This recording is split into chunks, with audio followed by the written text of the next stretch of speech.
السلام علیکم۔ پروگرام آئینہ کے ساتھ طاہر احمد بھٹی آپ کی خدمت میں حاضر ہے۔ حسب معمول لمبی غیر حاضری کے بعد اب تو میں نے وہ ایک دو جملوں کا کہنا بھی چھوڑ دیا ہے۔ آپ کو بھی اندازہ ہے یقیناً کوئی نہ کوئی وجہ رہی ہوگی۔ میں بات ڈائریکٹ پروگرام کے تھیم سے شروع کرتا ہوں کہ یہ لیٹ 50s کے دور کی بات ہے۔ ٹی آئی کالج جو ہے وہ نیا وہاں سے شفٹ ہو کے آیا ربوہ میں، اور آدھا تعمیر شدہ آدھا زیر تعمیر، جیسا کہ ہال کی چھت بھی ڈلنے والی تھی، ایک زمانہ وہ بھی گزرا ہے۔ تو اس زمانے میں سارے پنجاب کے جو کالجز تھے وہاں امریکن ایمبیسی سے ایک خط گیا، پنجاب یونیورسٹی کے تابع جو ادارے تھے سارے، کہ ہم آپ امریکن لائبریری کی طرف سے کہ ہم آپ کو کچھ کتابیں اور ریڈنگ میٹیریل اور یہ بھجوا رہے ہیں۔ پرنسپل کے نام یہ خط تھا، اور اس کو نمایاں اور ہماری چوائس کی جگہ پہ آویزاں کرنا اور لگوانا یہ آپ کی ذمہ داری ہوگی، اور ان کی حفاظت اور خیال رکھنا یہ بھی آپ کی ذمہ داری ہوگی۔ اس مضمون کا خط آیا، اور راوی اس کے ہیں چودھری محمد علی صاحب مرحوم۔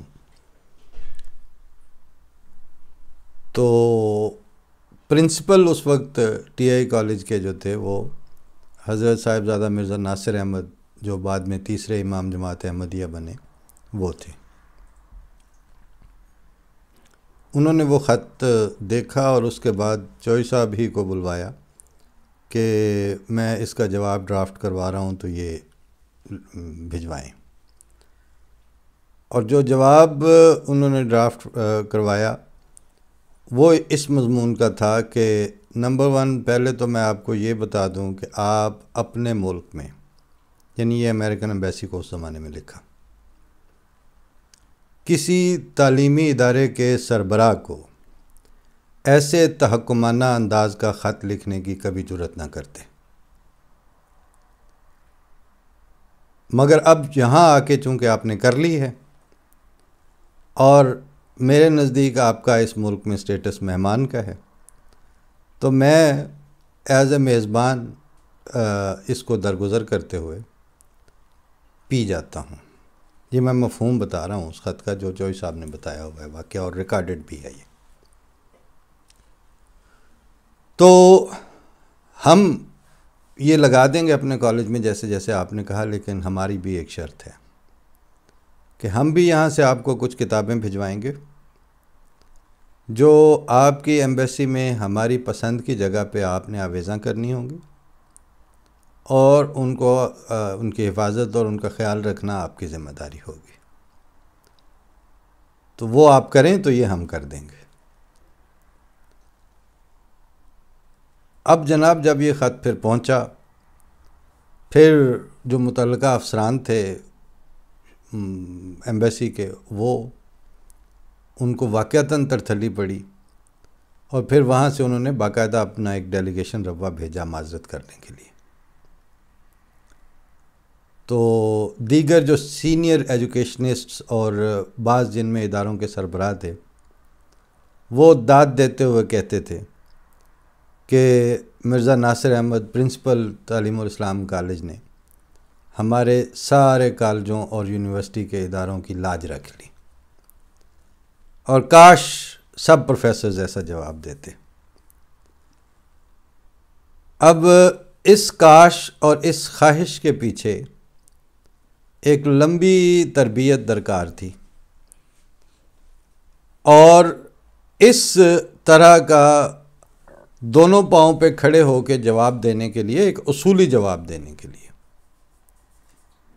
وہ فکری دیانت درکار تھی جس کی گواہی آپ کی سابقہ زندگی کے بااصول فیصلے اور دیانت پر اور اصول پر مبنی سٹینڈز طے کرتے۔ ایک دن میں قابل اجمیری نے کہا کہ وقت کرتا ہے پرورش برسوں، حادثہ ایک دم نہیں ہوتا. یہ حادثے سے مراد کوئی بہت سانحہ کی بات ہی نہیں ہے. کوئی بھی بڑا واقعہ، کوئی بھی بڑا فیصلہ اچانک آؤٹ آف نو ویئر کبھی بھی سامنے نہیں آتا. اس کے پیچھے ایک لمبا پروسیس ہوتا ہے، اس کے پیچھے ایک لمبی تربیت ہوتی ہے، اور اس کے پیچھے چھوٹے چھوٹے صغائر کے لیول پر جب آپ اصولی موقف کا ساتھ دیتے ہیں اور بے اصولی باتوں سے یا صرف نظر کرتے ہیں یا پھر موقع آئے تو ان کی باقاعدہ تردید کرتے ہیں. یہ چیز اگر آپ کے روزمرہ میں، آپ کی تربیت میں، آپ کے براٹ اپ کے ہر لیول اور ہر سطح پر شامل نہ ہو تو اچانک بقول قابل اجمیری حادثہ ایک دم نہیں ہوتا. اچانک ایسا نہیں ہو پاتا. یہ اور اس نوعیت کے جو واقعات ہیں یہ ایک نہیں ہے. یہ تو میں نے ایک بالکل بے ضرر سا چھوٹا سا واقعہ سنایا ہے آپ کو. واقعہ اس کے ساتھ اور بھی ہے کہ اسی زمانے میں جب اسکاؤٹس جاتے تھے وہاں لاہور میں، اور وہاں پر وہ گیریزن ہیڈ کوارٹر کے اندر پورے پنجاب کے کالجوں کے اسکاؤٹس آئے ہوئے ہوتے تھے، اور جس میں آ کے ایوب خان نے یا اس طرح مطلب سینئر جو چیف ہیں آرمی کے یا اس لیول کے لوگوں نے سلامی لینی ہوتی تھی. وہاں ان کی ٹریننگ کے دوران ایک بدزبان افسر تھے، سرونگ میجر تھے، تو وہ بات بات پہ گالیاں دیتے تھے، اور اس بات پر ان کی بدزبانی کی لپٹیں بعض دفعہ اساتذہ تک بھی پہنچتی، اور لڑکے ایک دفعہ بپھر بھی گئے. اور جب یہ واقعہ ہو رہا تھا تو اسی دورانیے میں وہی مرزا ناصر احمد پرنسپل کے طور پر انہوں نے بھی اس تقریب میں جانا تھا، اور وہ پہنچے. اور وہاں اس وقت جب ان کو پتہ چلا کہ یہ واقعہ چل رہا ہے اور مہمان خصوصی کی آمد میں تھوڑا ہی وقت رہ گیا، تو انہوں نے جب جا کے کہا کہ یہ کیا واقعہ ہوا ہے، تو اسی میجر نے کہا کہ میں کیا پرواہ کرتا ہوں ان لڑکوں کی، باسٹرز کہا. اور یہ ان کا تقیہ کلام تھا. تو وہیں کھڑے کھڑے وہی مرزا ناصر احمد، وہی پرنسپل،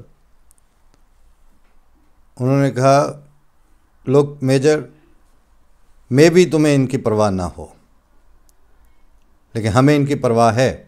یہ ہماری قوم کے بچے ہیں، اور ہم ان کو یہ اخلاق سکھانے کے لیے ایکسٹرا کریکولر ایکٹیویٹیز کے لیے نہیں بھیجتے. چوئی صاحب کہتے ہیں کہ مجھے کہا کہ چوئی صاحب پیک اپ، ابھی لے جائیں اپنے اسٹوڈنٹس کو یہاں سے، نہیں رکھیں گے ہم اس ماحول میں. اور پھر اس وقت وزیر تعلیم اور اس لیول کے لوگوں نے کہہ کے معذرت کروائی، معافی منگوائی، اور پھر وہ بات آگے چلی اور پھر وہ تقریب ہوئی. یہ چیزیں نشان چھوڑتی ہیں. یہ چیزیں یہ بتاتی ہیں کہ یہ کس طرح کا ہیومن سٹف تیار ہو رہا ہے اور ہو چکا ہے. اور اگر کسی کو یہ غلط فہمی ہو کہ یہ واقعات پاکستان بننے کے بعد نوزائیدہ مملکت خدا داد میں پیش آنے شروع ہوئے تھے، تو بالکل غلط ہے. اس سے پہلے انڈیا یعنی جب پارٹیشن نہیں ہوئی تھی تو قادیان میں پنجاب کے انگریز گورنر کے سامنے بھی اصولی اختلاف پہ سٹینڈ لیا جاتا تھا. اور وہ اگر آپ تحدیث نعمت پڑھیں تو کسی وقت اس میں سے آپ کو وہ واقعہ سلیکٹ کر کے ہم سنوا بھی دیں گے کہ کس طرح جب وہ کھینچا تانی دور تک پہنچی، گورنر اس زوم میں تھا کہ میں کچھ بھی کہہ دوں، میں گورنر ہوں اور انگریز ہوں، اور یہ برٹش انڈیا کی بات ہو رہی ہے. اور امام جماعت احمدیہ جس اصولی بات پر انہوں نے موقف اپنایا تھا، دوسرے امام جماعت احمدیہ وہ اس پہ قائم رہے. اور سر ظفر اللہ خان صاحب کو گورنر پنجاب بیچ میں ڈالنے کی جب اس نے کوشش کی تو انہوں نے کہا کہ میرا یہ منصب نہیں ہے کہ میں امام جماعت احمدیہ کے جو ان کی اوپینین ہے اس کو میں جا کے بدلواتا پھروں. آپ بتائیں, آپ کا آپ بریف آپ کریں, ان سے میں کیا پوچھوں گا. کس حیثیت میں یہ واقعات ہو رہے تھے؟ میں اکثر بعض دوستوں میں بات کیا کرتا ہوں کہ جس زمانے میں ہماری نظارت علیہ کے ذمے خلافت احمدیہ کی ہجرت کے بعد نمائندگی کرنے یا وہاں کی امارت مقامی کی ذمہ داری ڈالی گئی, امیر مقامی اور ناظر اعلیٰ ایک ہی شخصیت ہوتے تھے اور ہوتے ہیں اب تک. تو میں نے کہا کہ ایک اسسٹنٹ کمشنر جو ہے وہ, یا ایک تحصیلدار, نائب تحصیلدار کی بھی انہوں نے گاڑی کے اوپر وہ نیلی لائٹ لگائی ہوتی ہے اور اس کو سرکاری طور پر بعض استحقاقات ہوتے ہیں. ناظر اعلیٰ کے پاس ایسا کون سا استحقاق ہوتا تھا یا ہوتا ہے؟ لیکن وہ کسی تکبر کی بنیاد پر نہیں, کسی اتھلے پن والے بڑک بازی کے رنگ میں نہیں, ایک اصول کے مطابق وہ ایک اپنی ذمہ داری ادا کر رہے ہیں اور لا آف لینڈ کا لحاظ کرتے ہوئے کر رہے ہیں. اس کے بعد جو اصول ہیں سو وہ ہیں.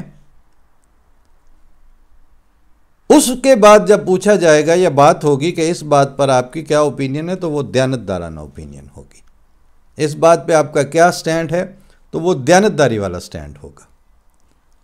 مگر یہ انفرادی اور اجتماعی دیانت آتے آتے زمانہ لگتا ہے. یہ انفرادی اور اجتماعی اپ رائٹنس جو ہے وہ ایک دن کا قصہ نہیں ہے. وہ ایک خاص طرح کا توکل مانگتی ہے جو اس لفظ توکل 4 حرفوں سے جو بنتا ہے اس سے آگے کی ایک فیلنگ اور واقعتاً آپ کے وجود میں جاری ہستی باری تعالیٰ کے گہرے عرفان سے پھوٹتا ہے, وہ توکل ہوتا ہے. وہی توکل اس طرح کے فیصلے کرواتا ہے, وہی توکل اس طرح کے سٹینڈ لینے کی توفیقیں دیتا ہے. لیکن جب یہ واقعات ہو رہے ہوتے ہیں اسی وقت دیگر جو اس کے مخالف فورسز ہیں ان کو نظر آ چکا ہوتا ہے کہ یہ سٹف ہماری انگلیوں پہ ناچنے کا نہیں ہے, یہ سٹف ہماری اچھی بری ہر چیز میں ہاں ملانے والا نہیں ہے, اور اس سٹف کو ہم گریٹر سوشو پولیٹیکل مینیپولیشن کے لیے استعمال نہیں کر سکتے. نہ صرف اس کو استعمال نہیں کر سکتے بلکہ اگر یہ ہیومن سٹف اپنی جائز وقت والی حیثیت کے ساتھ موجود رہے گا, اور پنجابی میں جیسے کہتے ہیں کہ یہ صد پچھ میں ہوں گے, تو پھر نہ صرف یہ کہ یہ خود مینیپولیٹ نہیں ہو سکتے بلکہ یہ اس طرح کی بڑی مینیپولیشن ہونے بھی نہیں دیں گے. اس کے بعد یہ جو تھڑے باز عوام الناس ہیں, یہ جو کرائے کے ہجوم ہیں, ان کے اوپر یہ الزام رکھ کے بیٹھ جانا کہ یہ پبلک میں بڑی مخالفت ہے, یہ تو بے وقوفی ہے. وہ تو نہ 3 چوں نہ 13 چوں نہ ٹوکرے والے ہیں 12 چوں, وہ تو کسی شمار قطار میں ہی نہیں ہے. اس لیے ان کو سائیڈ لائن کرنا ایک گریٹر سکیم کا حصہ تھا, اور ان کا سائیڈ لائن ہونا پولیٹیکلی تھا, ریلیجسلی تھا ہی نہیں. لیکن اس کے لیے نام ریلیجن کا استعمال کیا گیا. اور جیسا میں گزارش کرتا ہوتا ہوں کہ احمدیہ طبقات میں اور احمدیہ طرز فکر میں چونکہ اللہ تعالیٰ در حقیقت ہوتا ہے, وہ ایک عقیدے اور ایک متھ کے طور پر یا ایک بیانیے کے طور پر نہیں ہوتا، وہ دراصل موجود ہوتا ہے۔ نتیجتاً پولیٹیکل جن گینز کی خاطر یہ کام کیا گیا تھا، وہ پالیٹکس کا شرازہ بکھر کے رہ گیا، اور جس مذہب کے نام کو استعمال کر کے یہ پولیٹیکل حرکت کی گئی تھی، وہ مذہب اور وہ مذہبی جماعتیں، وہ مذہبی دھڑے، وہ سارے ان پالیٹکس کے گلے کو آئے اور انہوں نے انہیں چیک میٹ میں لا کے کھڑا کر دیا۔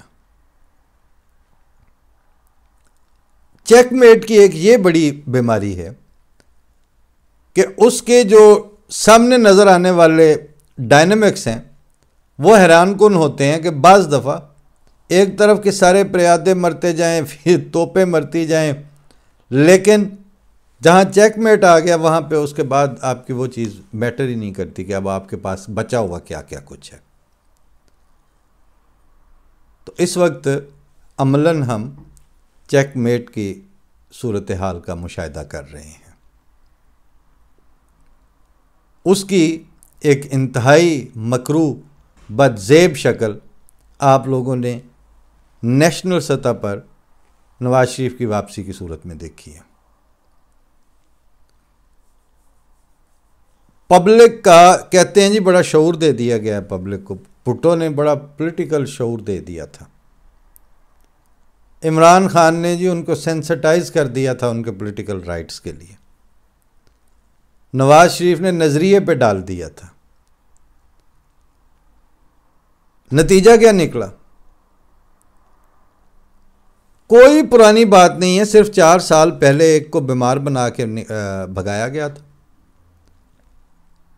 اس کو لیول پلینگ فیلڈ کا نام دے کر واپس لایا جا رہا ہے، اور ایئرپورٹ پر اس کی بائیو میٹرک ہو رہی ہیں،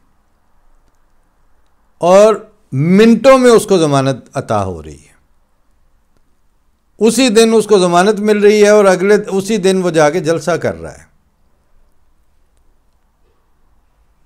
اس کے بعد وہ بریانی اور وہ نعرے بازی والے جو ہیں ان کو تو ایک طرف رکھیں، ذرا سے سیاسی شعور اور ذرا سے ہیومن رائٹس اور ایک جو ڈگنیٹی آف بینگنیس ہوتی ہے کہ آپ ہیں کیا، اس کا تھوڑا سا شعور رکھنے والوں کو تو الٹی آتی ہے اس ساری صورتحال کو دیکھ کے۔ یہ بات نہیں ہے کہ وہ عمران خان کیا تو فلاں کیا، لیکن سوال صرف اتنا سا ہے کہ یہ آپ نے کیا کیا ہے اور کس طرح کیا ہے۔ اس عدلیہ کی انتہائی سطح کے سامنے یہ واقعہ ہو رہا ہے، اسٹیبلشمنٹ یہ واقعہ کروا رہی ہے، پولیٹیکل پارٹیز نے منہ میں گھنگنیاں ڈالنی ہیں، اور عوام الناس جو ہیں وہ بونتر کے دیکھ رہے ہیں کہ یہ کیا ہو رہا ہے۔ اس کے بعد پھر وہی سب کچھ ہو جائے گا جو کرنے کے لیے یہ سارا کچھ کیا گیا ہے۔ تو پھر کم از کم ایک کام تو کریں کہ یہ جو سیاسی چسکے ہیں اور یہ بیٹھ کے جو آپ ووٹ گنتے ہیں اور حلقوں کے تجزیے کرتے ہیں، وہی دانشور کرنے بند کر دیں۔ میں تو یہاں بیٹھا ہوں نا، مجھے تو چھوڑ دیں نا، میں نے نہ ووٹ دینا نہ لینا۔ وہ جو وہاں بیٹھے ہیں، جو وہاں امیدیں لگا کے بیٹھے ہوئے ہیں، جنہوں نے روز شام کو 4 کے پینل نے بیٹھ کے باتیں کرنی ہیں، وہ اتنی بے بسی اور اتنی ننگی ان کے ساتھ جو کھلواڑ ہو رہا ہے ان کے پولیٹیکل رائٹس کے ساتھ، تو اب اس پہ گفتگو ہی بند کر دیں، نہیں کر سکتے۔ نیشنل سطح پر آپ کے سامنے کالے کو چٹا اور چٹے کو کالا کہہ کہ آپ کے متھے مار دیا جائے گا، آپ کہیں گے ہاں مائی باپ این جی گل ہے، اور پھر بھی آپ کہیں گے کہ جی ہم پولیٹیکل ایکٹیویزم اور پولیٹیکل رائٹس کی بات کر رہے ہیں۔ آپ کی بات دھیان سے سننی چاہیے، یہ سوال ہے، بالکل نہیں سننی چاہیے، آپ اس قابل کہاں بچے۔ اور انٹرنیشنلی 50 سے زائد ملک بیٹھے ہوں، 50 سے زائد ملکوں کو پتہ ہو کہ اس وقت جو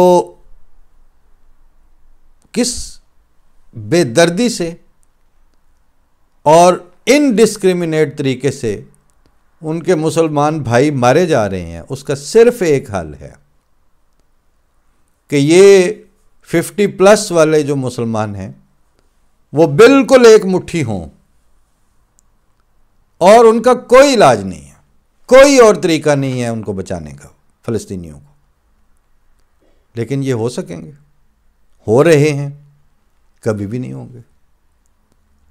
اور وہ جو جہاد کوکنے والی، کبھی اس کھڈ سے جہادی تنظیمیں نکل رہی تھیں تو کبھی اس کھڈ سے، جس میں پانی ڈالو اسی میں سے نکل آتے تھے. آپ اب ان کا نام بھی نہیں سنیں گے، کسی جگہ ان کا کوئی ذکر ہی نہیں ہے. تو جتنی ننگی چٹی آپ کی یہ سیاست میں نواز شریف اتارا جاتا ہے آپ کے سروں پر، اس سے زیادہ ننگے اور گندے طریقے سے وہ سیاسی مذہبی جماعتوں کے سرکردے جو ہیں، بعض جبوں والے اور بعض پگڑیوں والے، وہ آپ کے سر پہ مسلط کیے جاتے ہیں اور آپ بیٹھیں. ورنہ ان سے پوچھا جاتا نا کہ ہن دسو اس تو زیادہ مظلومیت کی موت کیسی ان پہ برس رہی ہے، تو کریں. اب کرتے نہیں ہیں کچھ. بین الاقوامی سطح پر وہ وزڈم جو اس ایک نقطے کے اوپر ان کو اکٹھا کرے کہ اس وقت ان کا کوئی حل اور علاج نہیں ہے ان مظلوموں کو بچانے اور ان کی آئندہ کی زندگی کا، کہ آپ سارے اکٹھے ہو کے بات کریں، ایک آواز کے ساتھ بات کریں. بین الاقوامی سطح پر وہ ایک آواز جانتے بوجھتے ہوئے نصیب نہ ہو سکنا ان کا انٹرنیشنل چیک میٹ ہے. اور قومی اور ملکی سطح پر ان ملوانوں کے طبقوں کا ایک چابی کے ساتھ چھوٹ پڑنا اور ایک چابی سے لاک ہو جانا، اور اس طرح کے کل تک کے بالکل مفروروں کو اور کل تک کے اسٹیبلشڈ پیسہ لوٹ کے جانے والوں کو فیوچر کے وزیر اعظم کے طور پر اتار کے وہاں پہ بٹھا دینا اور قومی سطح پر کچھ بھی نہ فیل کرنا، یہ آپ کی ملکی اور قومی سطح کا چیک میٹ ہے. ان دو طرح کے اسپیل باؤنڈ اور جکڑے ہوئے انسانی طبقے کو ہم اپنا دوست سمجھیں یا دشمن سمجھیں، ان دونوں حیثیتوں سے کوئی فرق نہیں پڑتا. آپ کے پاس، میرے پاس یا ہمارے پاس یہی آپشن بچتا ہے کہ وہ وقت جہاں ضرورت پڑتی ہے کہ ذاتی سوچ رکھنے والے، پرسنل دیانت سے پروردہ ہیومن سٹف آگے آئے، اور وہ جیسے چھتیں گرنے والی ہوں تو نیچے بلیاں دی جاتی ہیں، اس طرح کے عارضی استحکام کے ذریعے مستقل استحکام کا ڈول ڈال سکیں. اس کے طور پر وہ جگہ جگہ کی طاقت رکھنے والی، بوجھ برداشت کرنے والی اور ذاتی تحمل اور بردباری والی بلیاں چاہیے، جو اب شاید ہمارے طبقہ ہے جو کل کو پیش کر سکے. بہت دنوں کے بعد آپ نے تھوڑی گھمبیر اور مرچ مسالے کے بغیر والی گفتگو سنی ہے، اس کو ہضم کریں.